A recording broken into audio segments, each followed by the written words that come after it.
Bienvenue à l'émission La Bible à 100%. La Bible à 100%, une émission qui commence avec la Bible.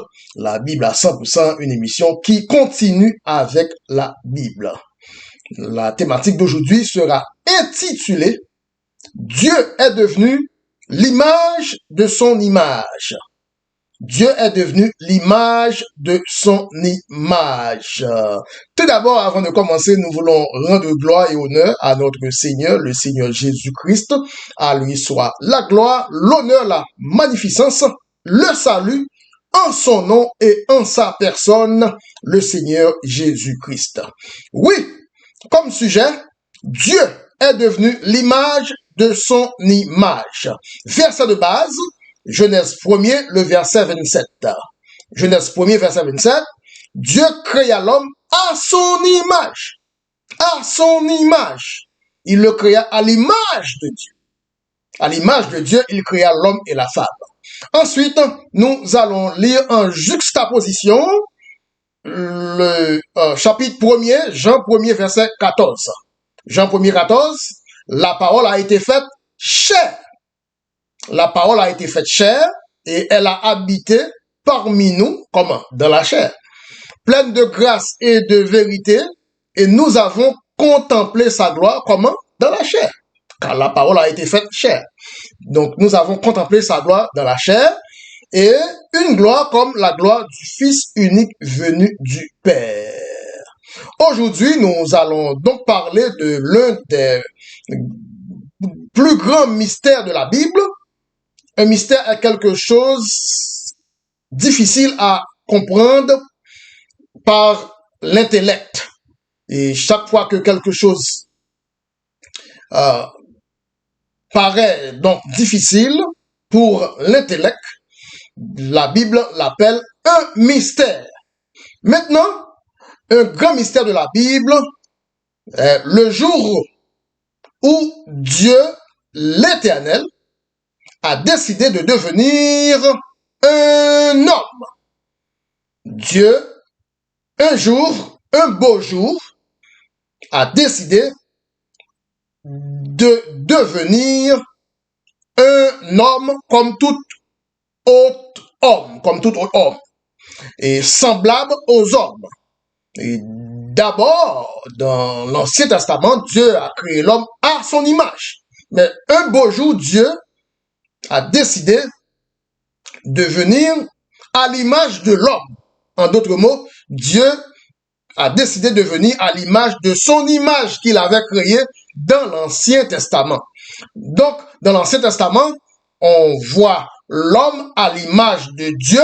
Cependant, dans le Nouveau Testament, on voit Dieu à l'image de l'homme. Pour la toute première fois, dans Genèse 1er, verset 27, l'homme a été créé à l'image de Dieu. Pour la toute première fois, une créature a été créée à l'image de Dieu. De même, pour la toute première fois, dans Jean 1er, verset 14, Dieu a été fait chair à la ressemblance des hommes.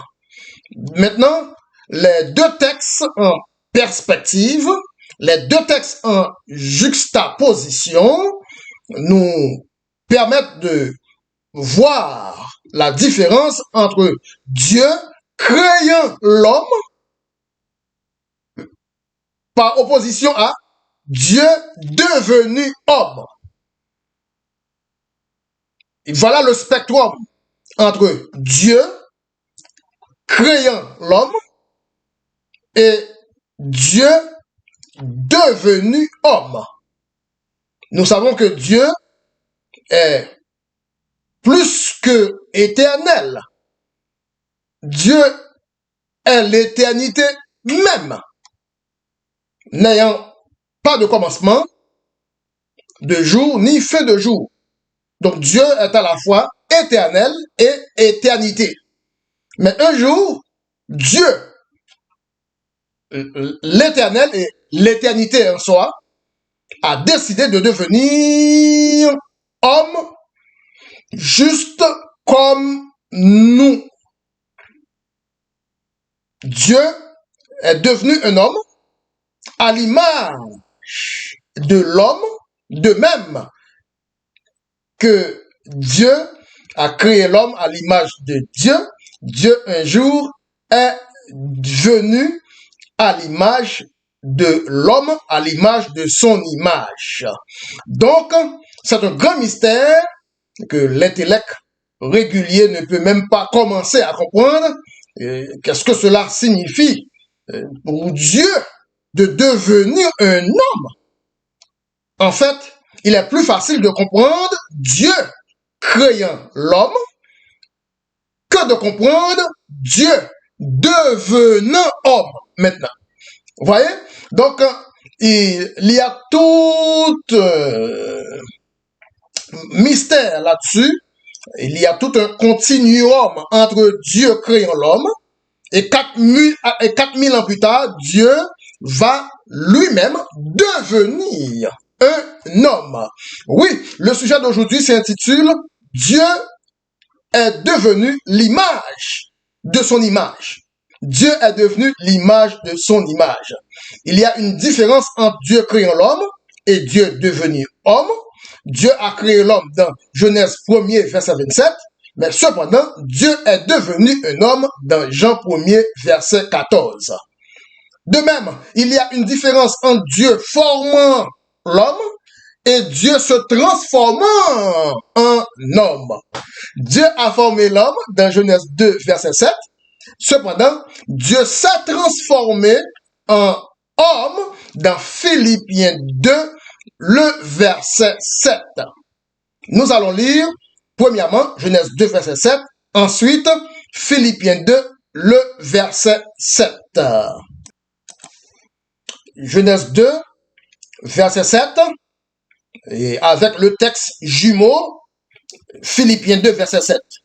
L'Éternel Dieu forma l'homme de la poussière de la terre, il souffla dans ses narines un souffle de vie, et l'homme devint un être vivant. Maintenant, après avoir lu Genèse 2, verset 7, nous allons lire Philippiens 2, verset 7. Genèse 2, verset 7, Philippiens 2, verset 7. Ces deux textes-là sont des textes jumeaux. Philippiens 2, verset 7.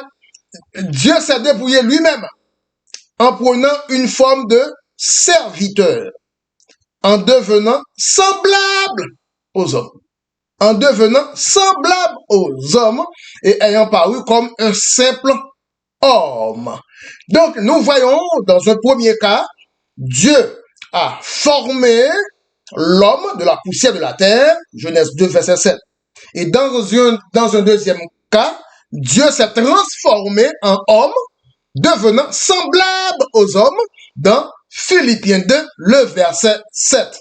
Genèse 2, verset 7 et Philippiens 2, verset 7, ce sont deux textes jumeaux qui marchent ensemble, qui se complètent, qui se permettent d'expliquer l'un et l'autre. Les deux textes fonctionnent ensemble.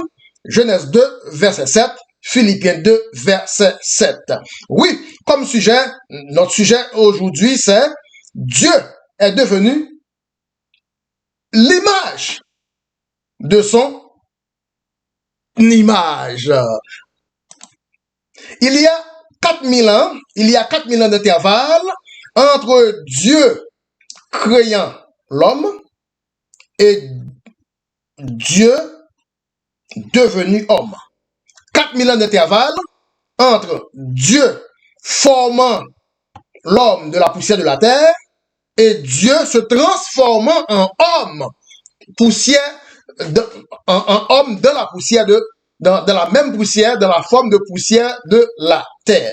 Donc, il y a 4000 ans entre Adam et Jésus-Christ. En d'autres mots, il y a 4000 ans d'intervalle entre le premier Adam et le deuxième Adam. Donc, Dieu a formé l'homme à sa ressemblance et Dieu, plus tard, 4000 ans plus tard, va devenir dans la forme d'un homme à la ressemblance semblable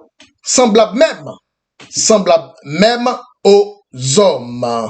Et maintenant, voilà pourquoi, dans l'Ancien Testament, nous avons l'homme à l'image de Dieu, mais cependant, dans le Nouveau Testament, nous avons Dieu à l'image des hommes. Mais tu ne peux pas comprendre l'homme à l'image de Dieu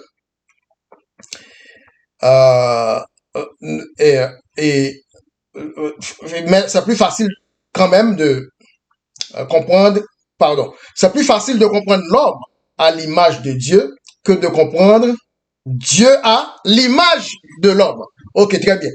Je vais reprendre. C'est plus facile de comprendre l'homme à l'image de Dieu que de comprendre Dieu à l'image de l'homme. Et voilà pourquoi c'est l'un des plus grands mystères de la Bible. Un mystère veut dire quelque chose difficile à concevoir par l'intellect. Difficile à concevoir par l'intellect. Dieu a formé un corps de chair pour Adam dans le livre de la Genèse.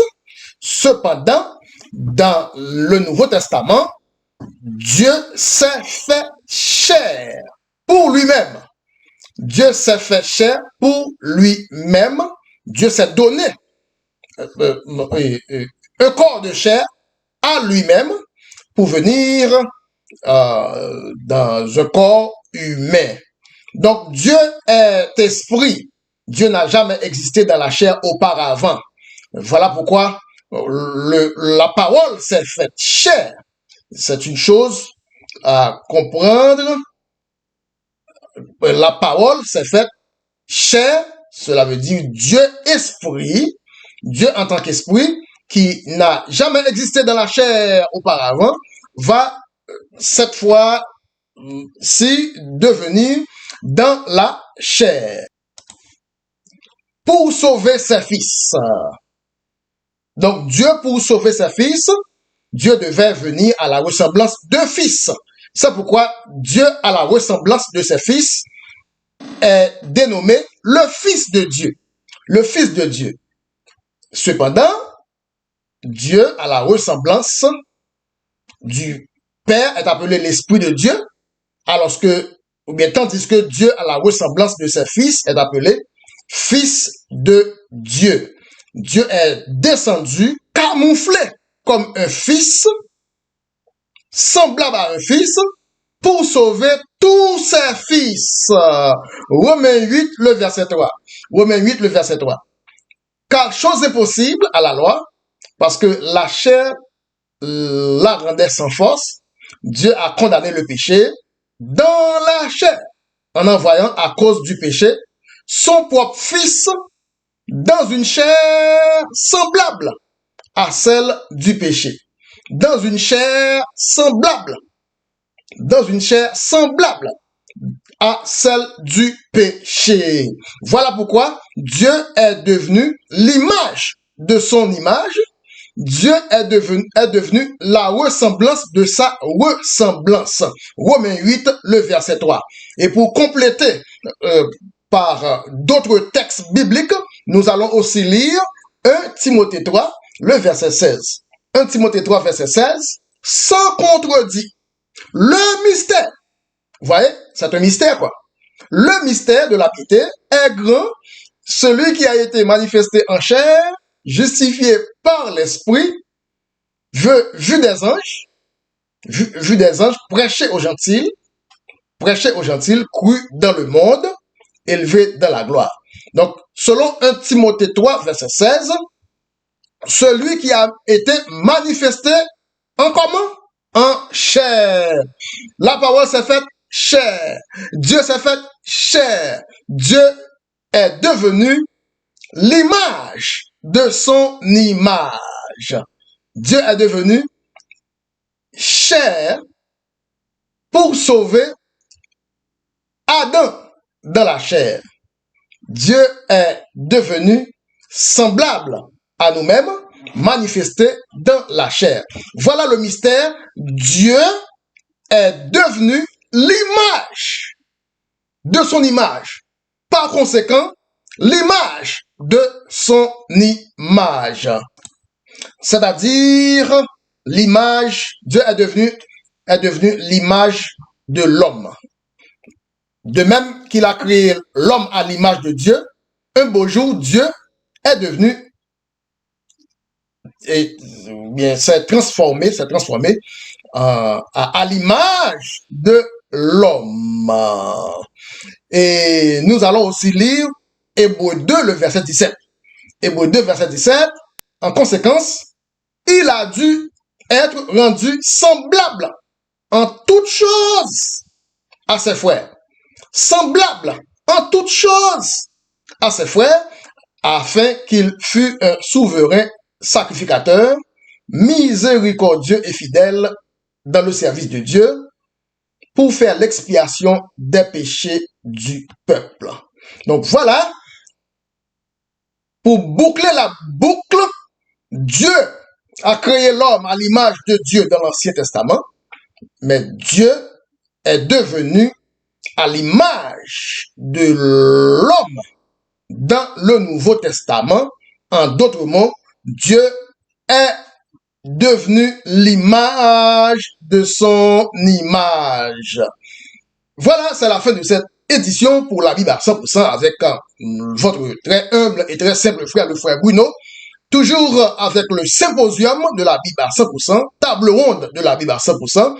Rendez-vous à la prochaine avec une autre édition, un autre sujet pour la Bible à 100%. Sur ce, nous vous souhaitons la bénédiction de Dieu et à tantôt et à bientôt. À la prochaine. Je vous aime tant. Bye bye.